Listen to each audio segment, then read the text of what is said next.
The biggest ship in the world has big responsibilities. Emma Maersk has only 2 weeks to sail across the globe with a $500 million cargo. She will sail through dangerous seas. We know what we are doing, but we are also aware of the risk doing that. While her crew will work overtime to maintain this high-tech marvel. I prefer actually to do the dangerous part myself. Whatever it takes, Emma has got to arrive on time, and the clock is ticking.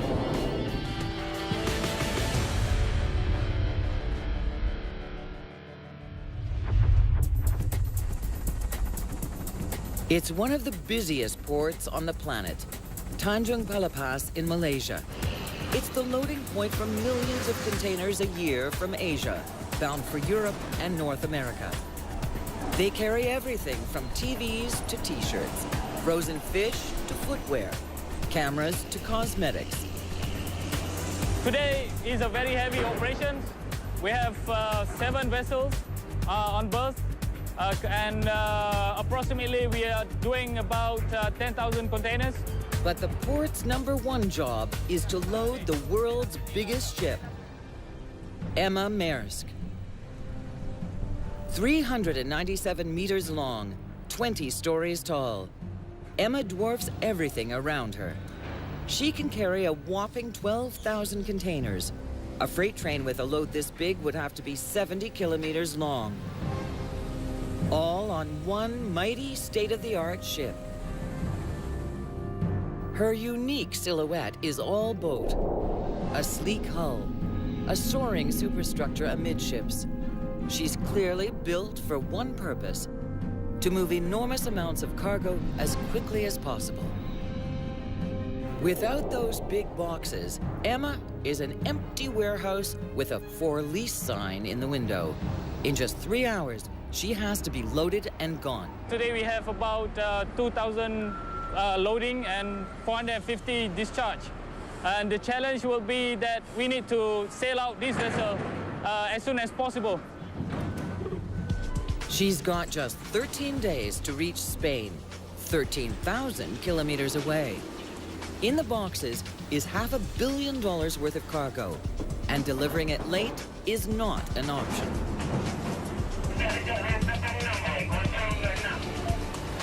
Like giant spiders, 6 gantry cranes tirelessly load containers onto Emma.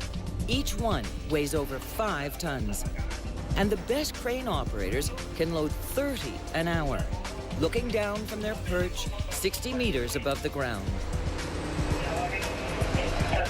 Each crane has a manager who confirms that the right containers are being loaded onto the right ship. It's vital that every container is placed properly. On board Emma, that's the job of ship's officers Ramos Galiatos and Niels Larsen. In the front, we have the most dangerous cargo. That would be acids, flammable. If we have fireworks, class 1.4G, all the way to the aft, so that if we have a potential risk on the vessel, it will be as far away from the living quarters, accommodation, and above all, the main engines. Dangerous cargo at the bow. High-maintenance refrigerated cargo closer to the superstructure. Weather-prone containers packed with expensive electronics below deck. A shift could mean catastrophe, so every box must be placed and then properly secured to guarantee stability, especially if they run into a typhoon. Okay, thank you. 8 stories up on the world's widest bridge, First Officer Galiatos weighs all the factors that could delay Emma. Right now, it's monsoon season, so he and the captain have to plan the voyage carefully.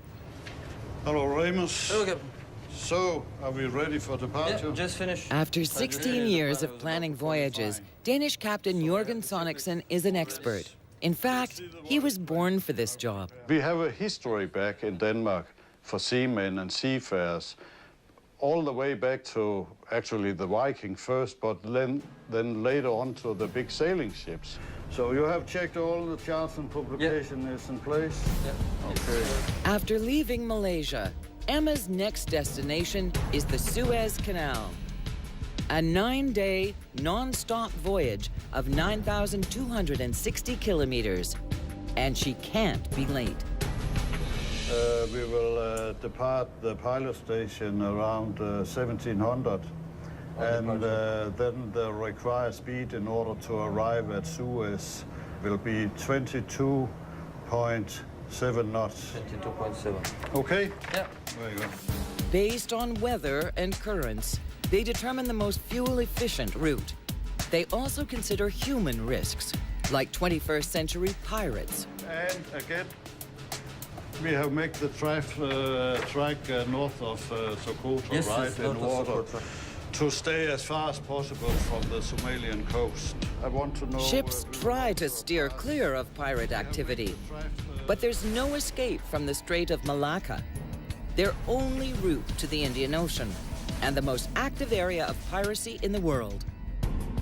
What have the chief officer told you about the departure time? How far are we? 1500. 1500 still? More or less, yeah. Okay, Yeah, and what more or time is the pilot order? Same for 1500. Finally, loading is complete, and together the gantry cranes pull away from the ship. 15 stories above the dock, Captain Sonicson has a bird's-eye view of their departure. All cleared of the puller. With him is a local pilot, who by law must help guide Emma safely out of port. Thank you, and tell me when the thrusters are clear. All right, pilot, we are going out. And Emma will need all the help she can get. Departing Tanjung Pala Pass in Malaysia is always tricky, and Emma's size means she faces extra hazards in the harbor. She has to be pulled away from the dock and turned 180 degrees before she can start her engine. 2 tugboats assist the ship's 4 starboard hull thrusters that push Emma sideways with powerful jets of water.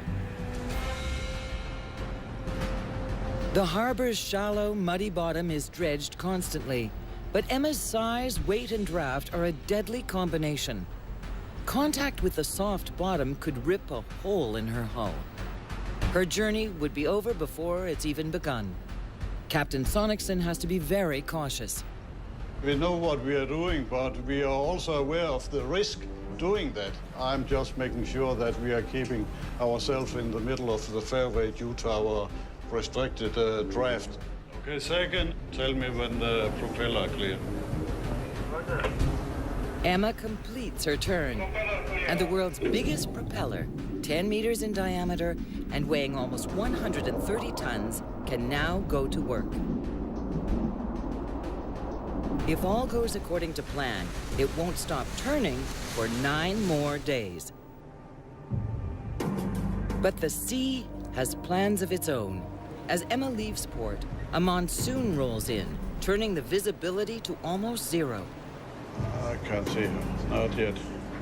Port 10. Port 10. Midship. Midship.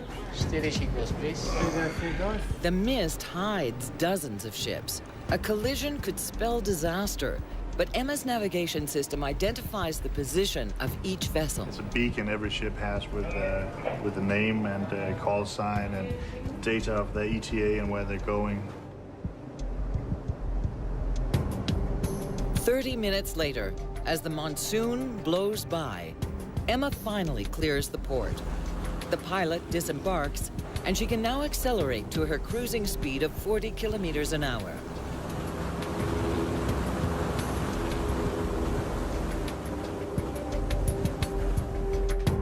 With pirate-infested waters dead ahead, Chief Officer Niels Larsen has to do all he can to secure his ship. We're going through a pirate area tonight. Modern-day pirates don't steal cargo.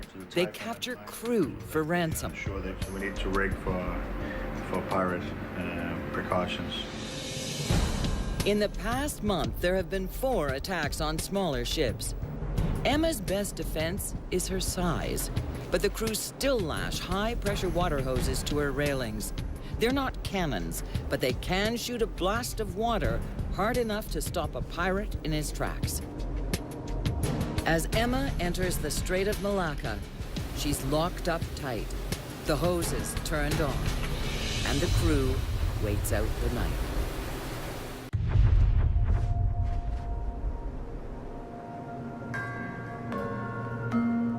The night has come and gone. It's been 24 hours since Emma Maersk left Malaysia. The pirates in the Strait of Malacca stayed away from the massive ship.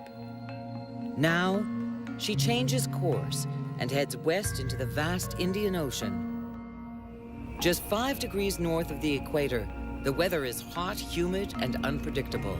Captain Sonicson is all too aware that Mother Nature is his biggest challenge. Okay, what are you calling very rough? There must be some swell up there. Yes.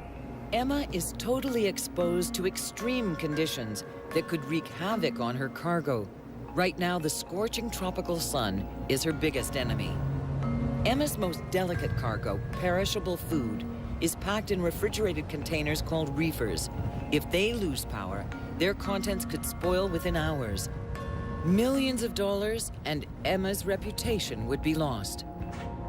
All containers must be monitored constantly. Every day, Niels Larsen inspects the boxes on board. It's a grueling task, as Cadet Rasmus Hogenog knows. He's learning the ins and outs of Emma so he can become an officer. I'm a dual cadet, so that means I have to be both in the Indian and on deck. So on this big ship, there's many things to learn.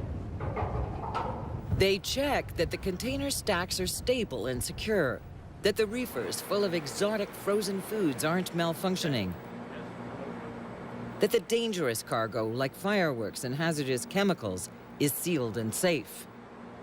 Problems with any of them, hundreds of kilometers from land, could put Emma out of business. But inspecting the ship isn't easy. Emma is enormous. The daily checkup is no stroll in the park, especially under the blazing equatorial sun. A simple walk all the way around the ship is a 1.2-kilometer hike. And a climb up the 6-story tall container stacks is like scaling a small mountain. So Lars, don't climb down until I'm all the way down. I'll wait until you're clear. That's good. And watch the rope. Checking on the cargo below deck is a harrowing 6-story descent into the bowels of the ship. It's dark, and it's not for the faint of heart. And again, when you're walking down here, watch the gaps. You could actually fall in between. Yeah, Right? Okay. If the containers are paramount, equally critical are the lines holding them in place. If the stacks are unstable, Emma could capsize. Alvin Serenilla and Sammy Abongan have 40 years at sea between them. They know Emma's size helps keep her stable, but they leave nothing to chance. It's good because I cannot feel any rollings and not so much pitching and rolling, so I don't feel seasick this ship. Checking all the lashings, make sure that's all tight, so we have to check it every time, especially when we have a long voyage. While the able-bodied seamen sweat it out in the heat, the refrigeration units work overtime to keep their cargo cool. It's a crucial job, too, and electrician John Stephenson has to make sure that nothing goes wrong. He's got 176 reefers to babysit. Emma could carry 1,000. Each one is packed with expensive foods like caviar, chocolate, and New Zealand lamb. You can see the temperature is minus 20 degrees Celsius. Some of them can go down to minus 35, and we have some special reefers we call the super freezer. They go down to minus 65 degrees Celsius. Sensors monitor the temperatures of the containers.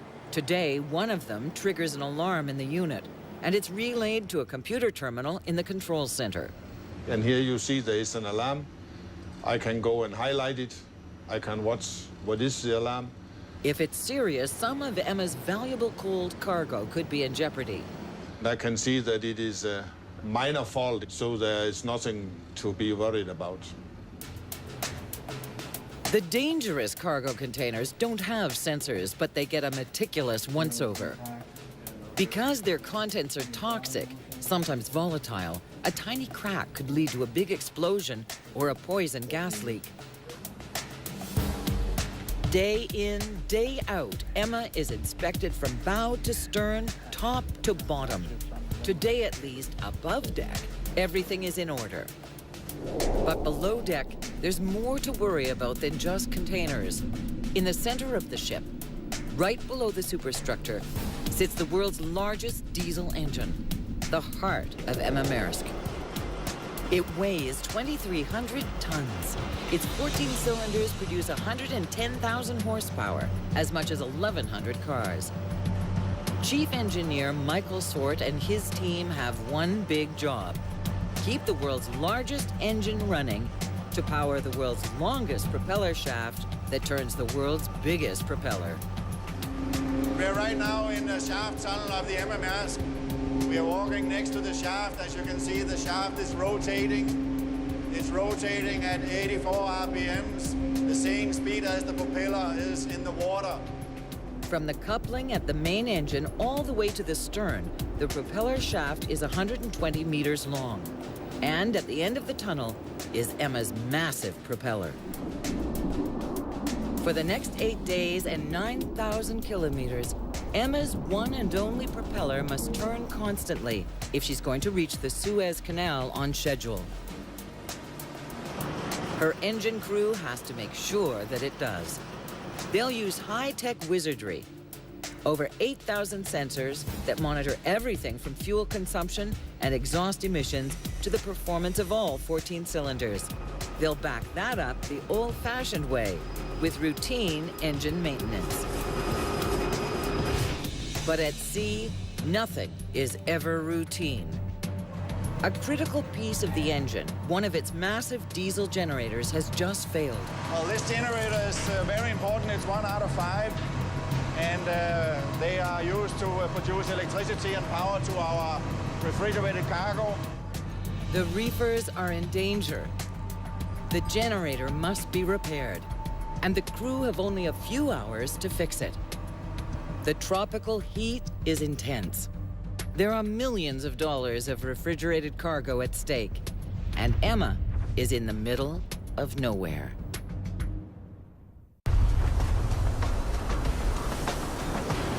Emma Maersk is engulfed in the searing heat of the Indian Ocean, carrying millions of dollars in frozen food, and she just lost one of her generators. In this room we have 2 diesel generators of 4,100 kilowatt, and we have had a problem with a cooler. The cooler, or condenser, keeps the generator from overheating. To fix it, they have to shut it down. Problem is, Emma's other generators can only pick up the slack for a few hours. Then, the stress will become too great. Emma may have to slow down, so the engineers have to move fast. So, as you can see now here, we've got the cooler pretty much all the way out. We just need to lift it out. So, of course, we take precautions. We can't have air on, all the cooling water is shut off. And that's about it. We are all set to pull it out. Everything on board relies on the generators to operate. From the kitchen to the bridge, from the navigation and computer systems, to heating, lights, and especially refrigeration. Without power, the refrigerated containers will bake in the sun, and millions of dollars worth of food could spoil. Emma is just 5 degrees north of the equator, 500 kilometers off the south coast of Sri Lanka. And it's hot, 32 degrees on deck, and in the engine room, 40 degrees. The condenser weighs more than 400 kilograms. In the blasting heat, it feels like a ton. 6 hours go by. 6 hours of sweat and toil. But at the end of it, the generator is back online. The cold containers are safe, and the generators are still pumping power throughout the ship, especially the galley, where dinner is just about to be served. For the appetizer, and then we'll have... Jan Moller has been a chief steward for 25 years and knows what it takes to feed a hungry crew. The kitchen is one of the most important on the ship. If you have a lousy cook and lousy food, then The ship is not running proper. Today, Jan and his crew are preparing a special meal. It's Saturday, the symbolic end of the work week, even though there's no such thing as a day off at sea. Working on a ship is a real full-time job. 8 weeks on, 8 weeks off. It's a part of the social welfare on board the ship to make such thing a event like this. People are looking forward to it, that's for sure. Creature comforts like good food and a soft bed aren't just perks. They're absolute necessities. Special meals and drinks like non-alcoholic beer help distract the crew from the stress and monotony of life at sea. After dinner, off-duty crew head upstairs into the superstructure to relax in one of the ship's recreation areas or in their quarters. Like everywhere, there's a hierarchy on the high seas. The captain and chief engineer get the penthouse suites. Then, it's the senior officers, junior officers, engineers, seamen, and cadets. In all, there's room for 30. There are also 2 TV rooms, an internet cafe, a full gymnasium, and of course, the laundry room. For a sailor, life on board Emma isn't bad. But they are at sea. And sometimes things go wrong. A fire alarm at sea is a chilling sound. Emma may be a tough ship to sink, but a fire could bring unthinkable disaster. But this time it's only a drill. The crew musters in the control center. We have a reported fire in... Nobody has ever fought a fire on a ship Emma's size, so training for one is extremely important. In this drill, the fire is located in a dangerous cargo container at the bow. Poisonous fumes could spread throughout the entire ship. Every fire is different when the cargo is dangerous. Until they know how to fight this one, an advanced team is organized to cool the container and control the fire. I need you to prepare a set of hoses from here and start cooling as soon as you can up here. And you have a radio? Yes, I have, yeah. Very good. Up on the bridge, the first officer changes Emma's course, so the wind will direct smoke and fumes away from the ship. Alter your course to port so the wind will blow to the port side. Roger that. We'll alter the course so the wind will blow from the starboard to the port.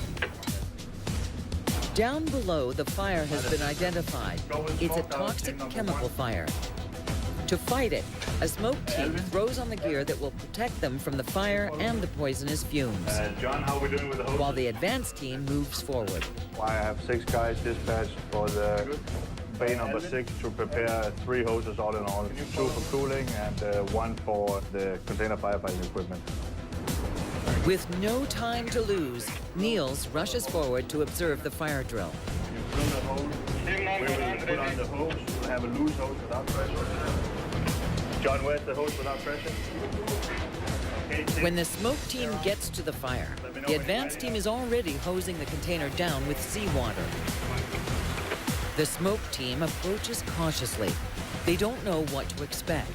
They've been well trained to stay low, to keep below the smoke and toxic fumes. A steel plate stands in for the side of the burning container. They drill a hole in it with a high-speed drill and insert a high-pressure water hose called a spike.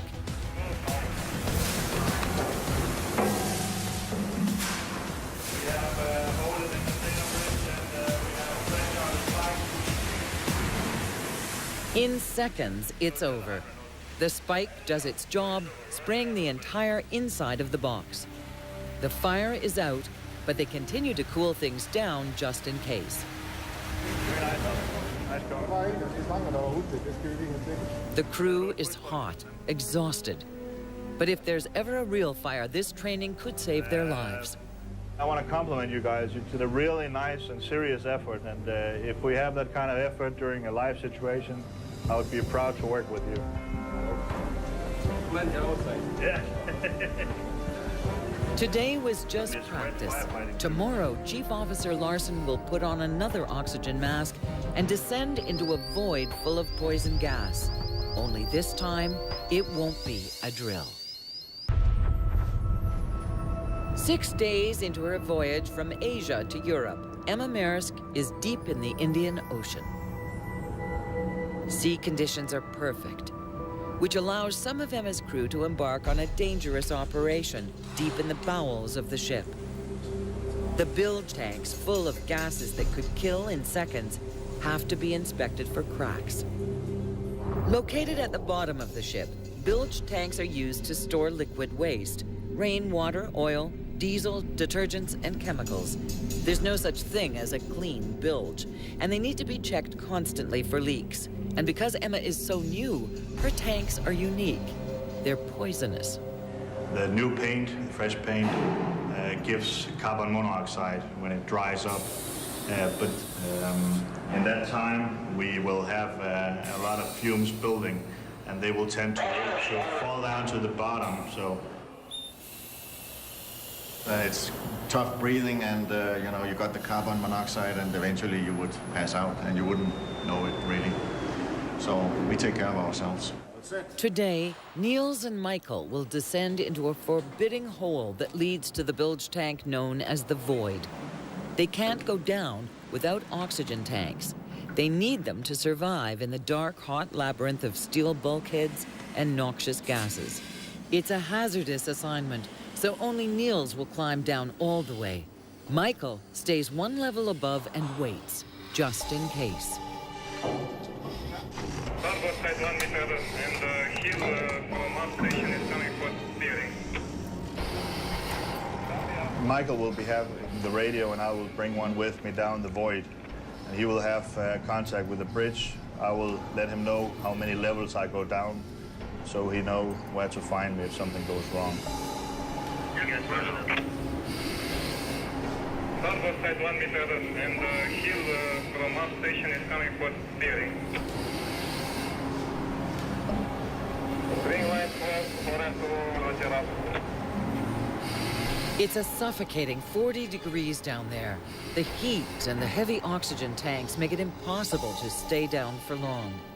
When they emerge, their gas meter reads off the scale. The safe maximum is 20 parts per million of carbon monoxide. The meter reads 102. Without oxygen, 2 of Emma's most important officers would have been dead in 30 seconds. I prefer actually to do the dangerous part myself. I feel good that I take the responsibility and that my crew is safe. I agree with Niels. You have to do it yourself in order to delegate it to others. That's our job as officers. Safety first is a practice that extends beyond the well-being of Emma's crew. As she travels west, still far from land, Emma is also careful not to harm the fragile ocean ecosystem. In deep ocean, far removed from the public eye, ships are notorious for dumping their bilge tanks. It's shocking and illegal. But all ships are allowed to throw some garbage overboard as long as they're more than 40 kilometers from shore. But Emma doesn't throw anything over the side. She stores all her garbage safely on board. Dumping bilge or garbage is a huge environmental problem. But the carbon emissions that ships pump into the atmosphere is an even bigger worry. In fact, commercial shipping is responsible for releasing more carbon into the air than trucks and jets combined. Except for Emma. She is the biggest ship with the biggest diesel engine in the world. But she is more fuel efficient and emits less exhaust than a vessel half her size. When they built this big ship, they built her eco-friendly. She's got a state-of-the-art waste heat recovery system that no other ship in the world has. The system recycles the massive amount of gas the engine exhausts out, mixes it with fresh air, and then sends it back into the engine to be used again. Recycling exhaust gases can save up to 10% of the engine's power. That's enough energy for 5,000 homes. In the engine control room, Michael and Cadet Anders Mortensen monitor the system. As you can see here, we are running with a 7.3% waste heat recovery. And of course, that reduces our fuel considerably. It results in you are able to throttle down. Okay, so it's only a better fuel economy? Yes, you are improving on the fuel economy. You could say that we are operating the vessel very green here. Emma's carbon footprint is made even smaller by the silicone coating on her hull.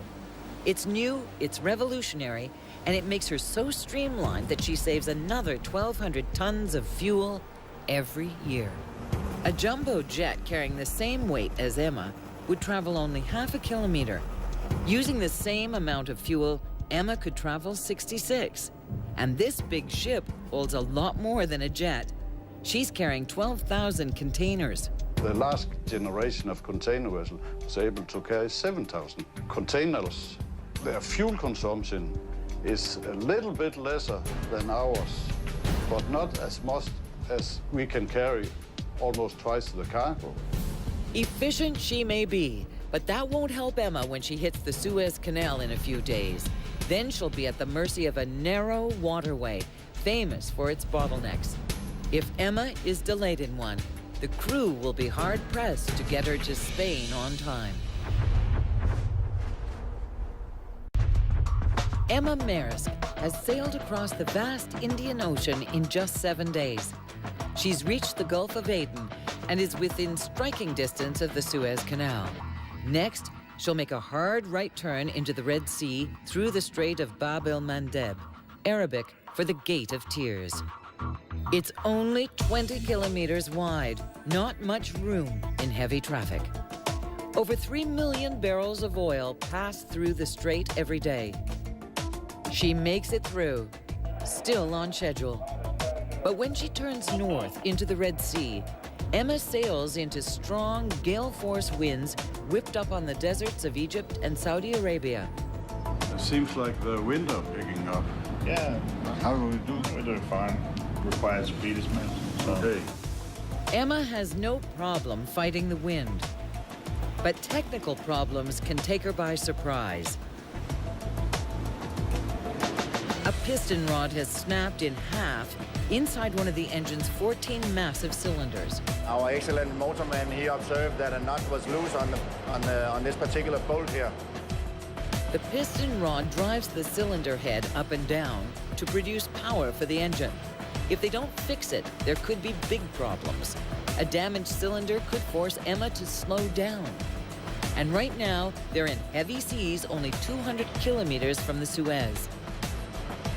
We could have continued, but it would have most likely resulted in a damaged cylinder head. We decided why not replace it while we're sailing. But it's not easy. The engineers need to shut the cylinder down and reroute its fuel, and they'll have to adjust the power loads in the other 13. The piston rod they're replacing is a 6-meter, 400-kilogram monster, and impossible to lift or manipulate by hand.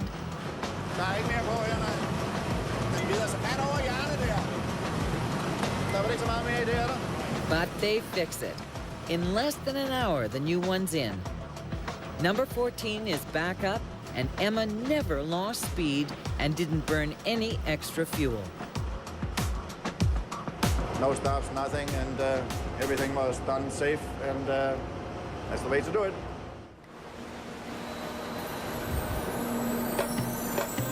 Once again, Emma has dodged a problem, and she hasn't lost any time. It's critical that Emma gets to the Suez on time. 100 ships a day pass through the canal. But it's so narrow, they can only travel in one direction at a time. They go in convoys of up to 30 ships. If Emma misses her convoy, or if it's delayed, her $500 million cargo could be late.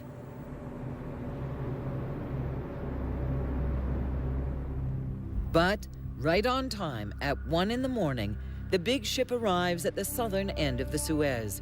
Her convoy through the canal is due to leave at first light. Tonight, she'll rest. For the first time in almost 5,000 nautical miles, the captain orders Emma to slow down. She's been going for 9 days. Everybody used to slow ahead. Slow ahead. They look for a parking spot for the world's biggest ship. We are going to stay at anchor at number 27. That's this one. That's a good position. Very good position. Emma's been given an outside berth.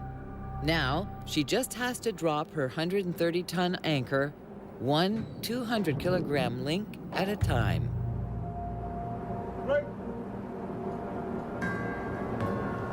Remus, please let go. Port anchor, 5 shackles on deck.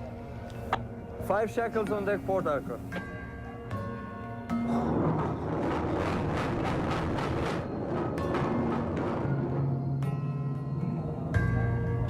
Bridge Remus, we have 5 shackles on deck, chain is up and down.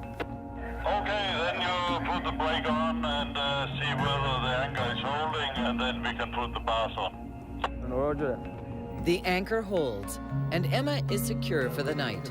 All they can do now is wait for tomorrow. With the rising of the hot desert sun, the importance of the Suez Canal can finally be seen. Dozens of ships of every shape, size, and nationality are waiting to convoy north. 140 years ago, the only way to Europe was around Africa, a 12,000-kilometer-long journey that took 3 months. Now, it takes just 12 hours through the 163-kilometer-long Suez Canal. When it opened for business in 1869, it was the most strategic waterway in the world. It still is. But today, there's a problem. A vicious storm has backed up traffic southbound, and the northbound convoy can't get through. 1 hour passes, then another, and another. All the crew can do is monitor the radio and watch the harbor. It's like waiting for a pot to boil. Finally, a southbound convoy appears. The canal is clear at last, ready for Emma's northbound convoy. The sight of pilots being dropped off at each ship is the signal she's been waiting for. Time to weigh anchor. Almost 5 hours late.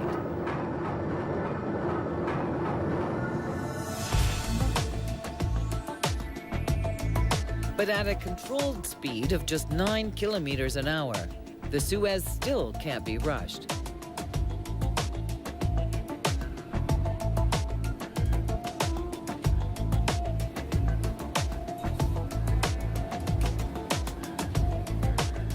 Nineteenth-century canal builders never imagined a ship as big as Emma. Her 56-meter beam is a tight squeeze. The convoy of ships stretches almost 5 kilometers. Emma, the largest and longest, takes up the rear position. 4 hours in, the convoy passes through man-made Great Bitter Lake. The lake is an important part of the canal's design, an anchorage for convoys waiting for another to pass. By sunset, Emma is still only 3/4 of the way through the canal.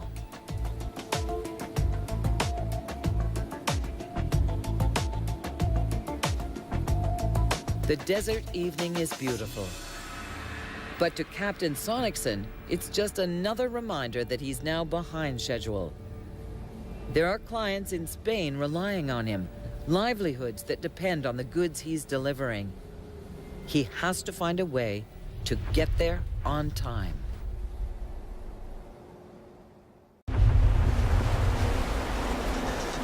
Emma Maersk has finally reached the open waters of the Mediterranean Sea. But her passage through the Suez Canal was fraught with delays. Now there's a hiccup in her schedule. The holdup in Suez put Emma behind for the first time on her journey. Algeciras, Spain, is still about 3,500 kilometers to the west. The big ship will have to burn more fuel in order to speed up and get there on time. Captain Sonicson has to figure out just how much faster Emma needs to go. He analyzes everything from ocean currents to headwinds to calculate a new speed. Good morning, this is Captain. Please adjust to 9.5 RPM. 9.5 RPM. That's an increase of 11 RPM. She'll burn more fuel, but Emma is back on track. 3 days later, a landmark, the Great Rock of Gibraltar, gateway to the Western Mediterranean. We are just on track and on schedule, yes. I will reduce to 60 RPM. Algeciras is one of the busiest ports in Europe and one of the toughest to navigate. Its fierce currents and swirling winds are a treacherous soup. They're cooked up where the sea funnels through the tight Strait of Gibraltar. Where the Mediterranean meets the Atlantic, it's only 13 kilometers wide. A half-sunken bulk carrier is a grim reminder of how perilous these waters can be. I'll make it a half a head now. Half a head. There's a really strong current around these waters that you have to be careful when you approach the Gibraltar. Reduce to slow ahead. Slow ahead. Okay, helmsman, please take over the wheel now for heading 325. 325. Thank you. Traffic picks up. A bulk carrier is trying to leave the harbor, and she's about to become a real problem for Emma. Yeah, motor vessel Cadmus, this is Emma Maersk on your port bow. We would like to pass ahead of you. I see you are speeding up. So. Turn off monitoring my course to starboard now. Starboard? Emma is too big. She can't change course quickly enough. The other ship has to give way or risk a collision. We won't have time to pass. We don't have space to pass astern of you, so the only possibility is to pass ahead of you. Make it half a head. Only moments to spare, and the bulk carrier changes course. Okay, midship. Thank you very much, motor vessel Cadmus. Steady on 318. It could have been ugly. Instead, good manners and good seamanship resolved a tight fit. But the clock is ticking.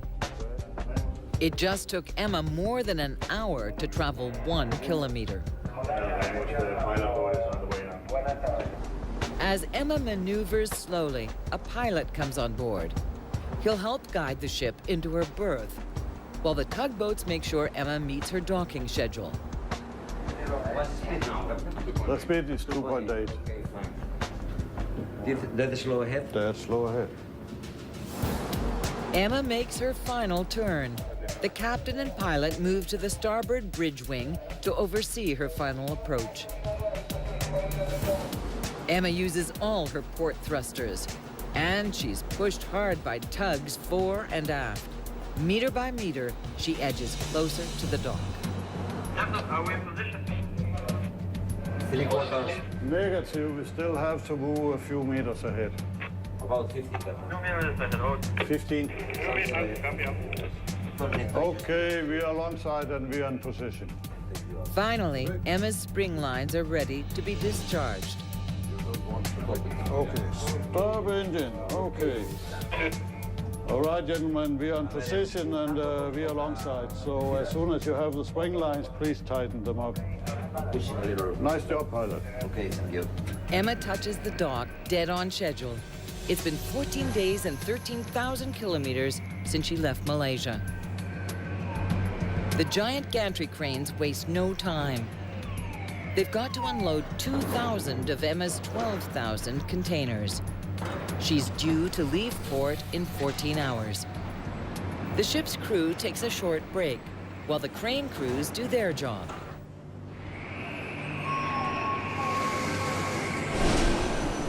Then it's back to work. Chief Officer Larson wants to squeeze in a lifeboat drill. Chief Engineer Sort has another cylinder to repair.